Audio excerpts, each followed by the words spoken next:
Le Nouvel Esprit Public, Philippe Meyer, bonjour.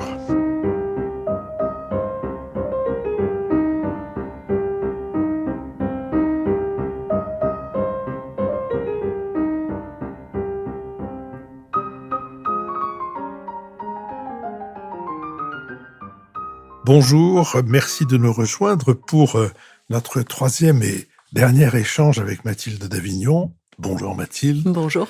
Autour de cette activité professionnelle qui est la vôtre, celle de l'audio-livre, et vous l'assurez pour Madrigal, qui est un ensemble de maisons d'édition, dont le Vaisseau Amiral et la maison Gallimard. On a parlé dans notre dernière rencontre de la manière dont on choisissait les studios, les textes, les comédiens. J'aimerais qu'on aborde maintenant une autre question, qui est la question du rapport entre l'audio et la lecture. Je veux dire que, est-ce qu'on peut soutenir que le livre audio est un moyen de démocratiser l'accès à la littérature ? Moi, c'est ma conviction personnelle à 100%, et depuis 15 ans que je fais ce métier passion. J'en suis persuadée, j'en ai été témoin. Évidemment, à l'échelle personnelle, j'en ai été témoin, mais aussi dans plusieurs initiatives auxquelles j'ai pu participer activement, notamment auprès de collégiens, des collégiens du département de la Seine-Saint-Denis, avec qui on a, avec l'association Vox, fait un travail au long cours sur l'éloquence et la lecture à voix haute, et avec leurs professeurs de français et les documentaristes des collèges, avec des comédiens également. Et en 6 mois de temps, leur ouverture à la littérature, leur confiance aussi à s'exprimer devant les autres, était allée vraiment croissant pour la majorité des élèves des classes. Et c'est vrai que on l'a tous remarqué, on en est tous témoins, parce qu'on le fait avec nos enfants. On leur fait écouter tout un tas de choses, des chansons quand ils sont tout petits, des histoires, on n'a aucun problème à leur faire écouter beaucoup d'audio quand ils sont petits. Des podcasts aussi, ça s'est énormément développé. Il y a toute une galerie de podcasts plus intéressants les uns que les autres qui s'adressent aux petits. Et on voit bien qu'ils deviennent de plus en plus articulés. Ils développent leur vocabulaire et évidemment leur connaissance également. La mémoire auditive est extrêmement puissante chez les tout-petits, mais ça reste, de mon point de vue, et je pense que beaucoup le corroboreront, c'est un muscle. Donc la mémoire auditive, elle se travaille. On est très vite un bon auditeur quand on est petit.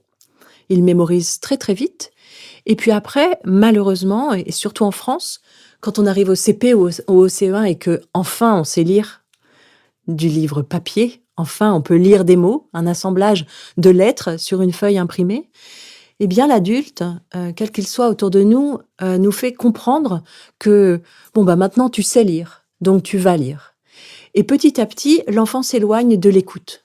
Il perd cet espace où l'imaginaire est en action, où il peut faire autre chose et laisser aussi vagabonder son esprit, où les mots le pénètrent, où les intentions portées par la voix le pénètrent.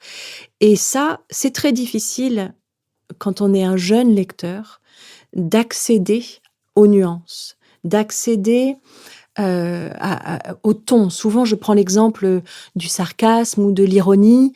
Dans une écriture, quand on le lit, déjà quand on peine un petit peu à déchiffrer, parce que apprendre à lire, ça se fait pas juste au CP, ça se fait pendant des années et des années pour devenir un bon lecteur. On peut passer à côté de certaines intentions de l'auteur parce que on passe plus d'énergie à déchiffrer qu'à absorber la substantifique moelle du texte. Quand on nous le lit, on n'est pas en position passive, on n'est pas un flemmard, on n'est pas un tricheur si on écoute quelque chose. On entre au cœur du texte grâce à la voix d'un comédien qui mettra la bonne intention au bon moment. Donc pour moi, c'est aussi un facilitateur de compréhension. Et donc on entre dans la littérature, et ça, c'est vraiment prouvé, évidemment, sans parler du vocabulaire qu'on découvre, etc. Mais vraiment, ce côté émotionnel et ce côté de comprendre l'intelligence du texte, il est très efficace. Et ensuite, on voit, et c'est prouvé, que quand on a lu un texte, souvent, hein, même des élèves, hein, écoutent d'abord et ensuite sont un peu rassurés, connaissent l'histoire, savent qu'ils ont compris et acceptent d'aller lire ce même texte en papier. Il y a beaucoup de professeurs qui travaillent dans ce sens-là. C'est vraiment vertueux. Vous voulez dire qu'un des obstacles ou un des préjugés auxquels l'audiolivre peut se heurter, c'est celui de croire que la lecture, c'est mieux que l'écoute. De même qu'il y a des gens qui pensent que la télévision, c'est mieux que la radio. Et ça, c'est un préjugé que vous rencontrez ordinairement. Au quotidien. Au quotidien, que ce soit... alors, souvent, ce sont des parents qui pensent ça pour leurs enfants qui ont 8, 9, 10 ans et plus. Et surtout qui pensent ça aussi pour leurs adolescents. Déjà que les adolescents lisent moins, c'est connu, et ce depuis des années. Si en plus il se met à écouter, il lira plus du tout. C'est vraiment faux. C'est l'inverse qui va se passer. Et puis même si ça se passe pas, c'est pas grave. Parce que si on écoute le Comte de Monte-Cristo, on l'a vécu, on le sait, on a connu les personnages, on a eu peur avec eux, on a galopé avec eux, on a été au cœur de cette histoire. Donc, pour moi, moi, j'écoute énormément de livres audio, évidemment. Dans mon entourage proche, beaucoup de gens écoutent du livre audio. Et quand on s'en parle, on dit « j'ai lu ce livre ». Parfois, on dit « j'ai écouté », mais on n'a aucun problème à dire « j'ai lu ce livre » et d'en parler ensuite. Donc, en effet, un des freins et un des préjugés qu'il faut déconstruire, c'est écouter, c'est tricher. Un autre des préjugés auxquels on se heurte souvent, c'est écouter, c'est pour les personnes âgées. Oui, bien sûr, carrément.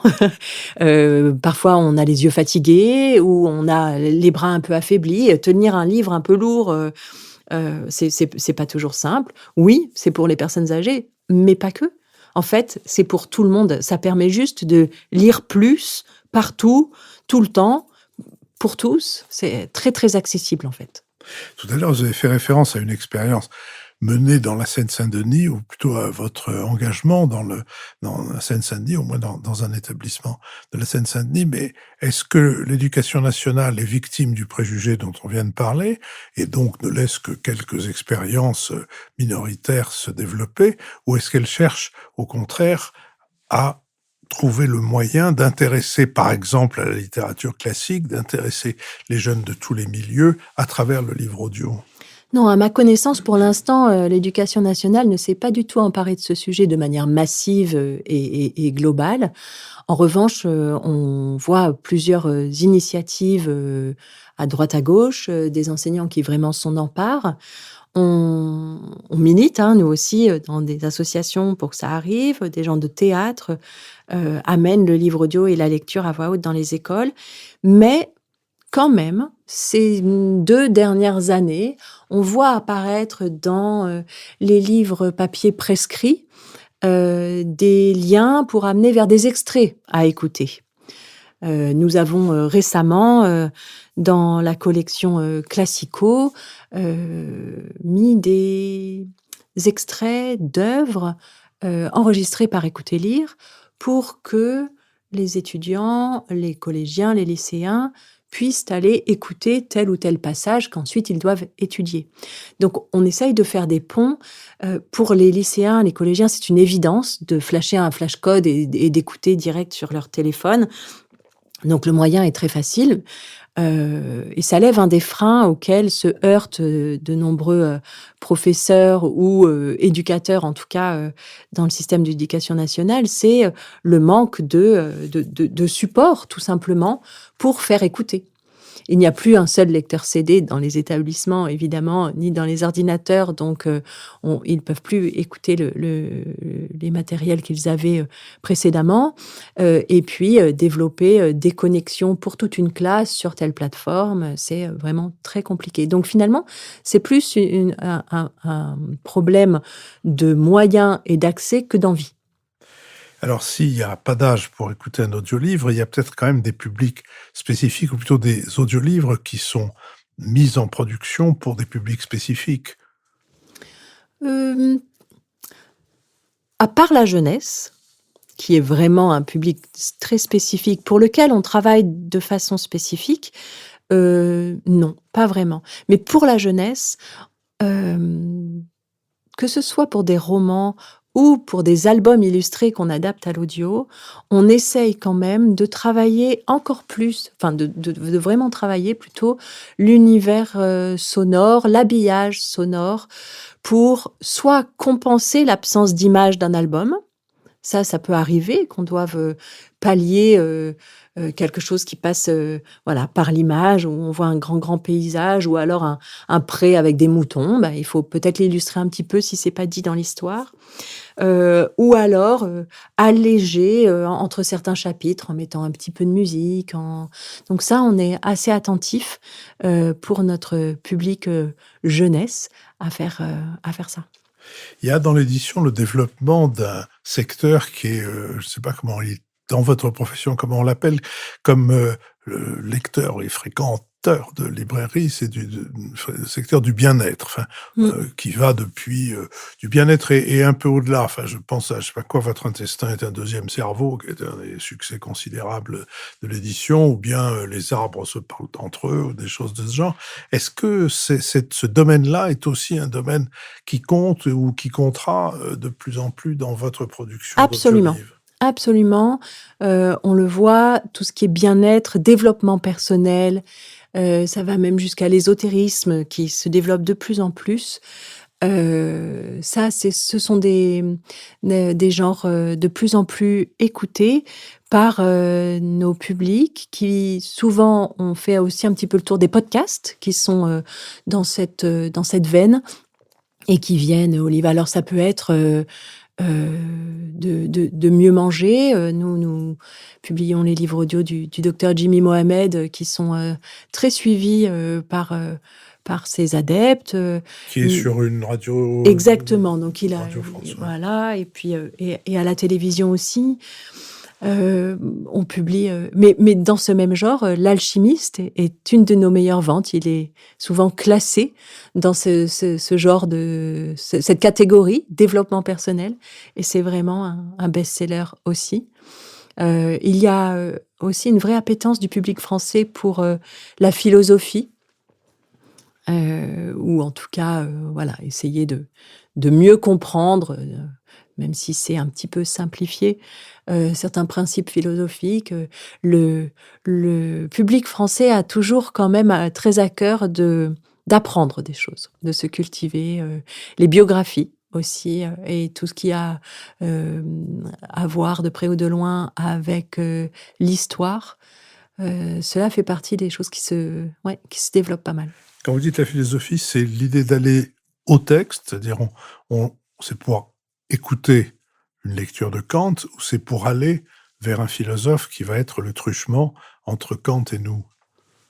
Oui, c'est plutôt ça, en effet. On est plutôt sur, alors sans parler de vulgarisation, peut-être un peu de la démocratisation, et plutôt s'emparer des grandes pensées et des grands enseignements des philosophes classiques pour mieux comprendre le monde dans lequel on vit ou la personne que l'on est.